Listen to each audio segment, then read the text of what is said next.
Long hair ఉన్న baby videos ఇప్పుడు చాలా వైరల్ అవుతున్నాయి. ఒక ప్రెగ్నెంట్ అమ్మాయి నాకు ఆ వీడియో చూపించి, మేడం నా బేబీకి కూడా ఇంత లాంగ్ హెయిర్ ఉంటే బాగుంటుంది, ఏం తింటే ఇలా బేబీస్ పుడతారో చెప్పండి అని చెప్పి అడిగింది.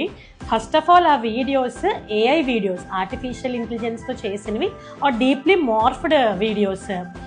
సో ఏంటి, మనకి బేబీ పుట్టినప్పుడు హెయిర్ బాగా ఉండాలంటే ఏం చేయాలి అంటే, బేబీ రకరకాలుగా ఉంటారన్నమాట. కొంతమందికి చాలా స్పార్స్ హెయిర్ ఉంటుంది పుట్టినప్పుడు, కొంతమంది కొంచెం థిక్ హెయిర్ ఉంటుంది. అది పర్మనెంట్ హెయిర్ కాదు, చాలా వరకు అది మళ్ళీ షెడ్ అయ్యి మళ్ళీ పర్మనెంట్ హెయిర్ పేరెంట్స్ జీన్స్ ప్రకారం డెవలప్ అవుతుంది. సో మోస్ట్లీ ఇది జెనెటిక్. బేబీ ఇన్ యూట్రో ఉండగానే ఎన్ని హెయిర్ ఫాలికల్స్ ఉండాలో డిసైడ్ అయిపోద్ది అన్నమాట. సో మనం ఎక్స్ట్రా హెయిర్ ఫాలికల్స్ రావడానికి ఏమీ చేయలేం. జస్ట్ బయటకు వచ్చిన తర్వాత ఇన్ యూట్రో ఉన్నప్పుడు ప్రాపర్ న్యూట్రిషన్ అనేది వెరీ ఇంపార్టెంట్.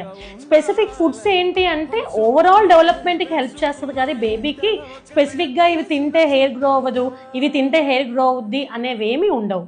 ఫర్ ఎగ్జాంపుల్ కొన్ని ఫుడ్ మిత్స్ చెప్తాను. అపోహలు: కోడిగుడ్డు తింటే బేబీ బోడిగుడ్డులా పుడద్దని చెప్పి అంటూ ఉంటారు.